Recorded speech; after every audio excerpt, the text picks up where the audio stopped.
got it, All Kathy. right. All right, listen up. Okay, Lee's 30th birthday poem. You've always been one to do your own thing. You've never been one to conform.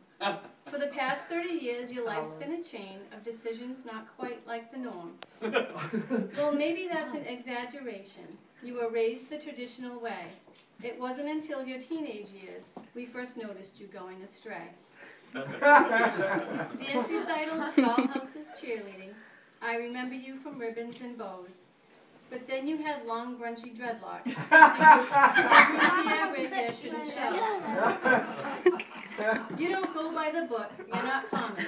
You're uniquely custom made. Not ordinary, not typical or formal. You like to do things in your own way.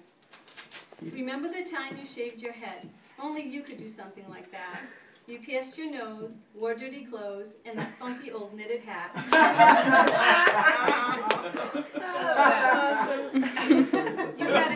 You think anybody didn't notice, huh? You had a cat you named Sir Eli Patch, a.k.a. Papa Chunks, who sadly disappeared and left you teary. And who could forget your imaginary friends, the famous Livy and Gibby? So you're unconventional in many ways, but creative in everything you do. Remember Pin the Tail on Tully? That was so clever of you. And when you showed us your book of sketches, your artsy coasters and magnets too, we realized Pictionary wasn't the only talent hidden inside of you. Your diet includes lots of health foods, like green drinks, tofu, and sprouts. And you listen to Annie DeFranco with a little red wine, there's no doubt. You bartend at the Battleship Brewhouse, surely turning guys' heads every day, but they're ultimately left disappointed when they learn you don't swing that way.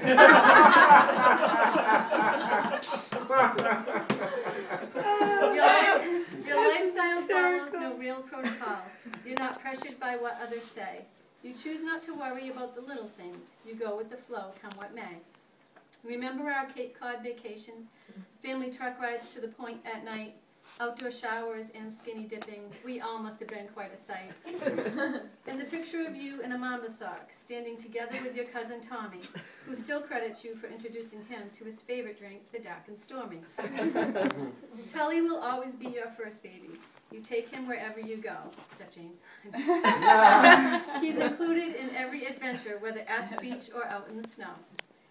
Lenient by nature, you're calm and kind. You're patient, understanding, yet strong.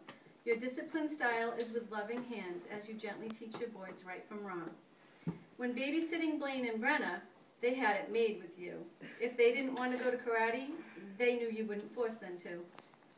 One day they locked you in the bathroom and waited for your attempt to escape. When you opened the door just far enough, they sprayed Lysol. As you met life's challenges through the years, there was always one friend by your side. And from the stories we have heard, you and Ray were partners in crime. Like pranking your friends about the ghost in the field and doing other things teenagers do. While the decisions you made were ultimately yours, Ray is partly responsible too. You two gave Jane a run for her money, though she tried her best to keep you in line. The garage was your own private hideaway for the bad things you girls had in mind. But with age came maturity and a certain grace, and like your mom you show such poise. But the greatest virtue you possess is the love you have for your boys. You've been a great kid throughout the years, no matter what you put your family through. I could always see by the look in their eyes that they were so very proud of you. I remember seeing you at Morton when you came to visit Guy. You walked by yourself to the hospital all the way from Davenport Street.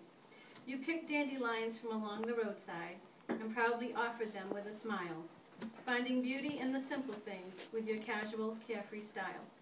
So there's this side of you that's exactly like the rest of the family. Thoughtful and kind, yet you speak your mind, as the apple doesn't fall far from the tree. In so many ways, you're opposite of your mom, but at times you're like her through and through. And you're much like your dad with his wit and charm, with the funny things you say and do. So you may walk to the beat of your own drum, and in your own way you may sparkle. But as different and unique as you may be, you are still one of us. You're a Farkle.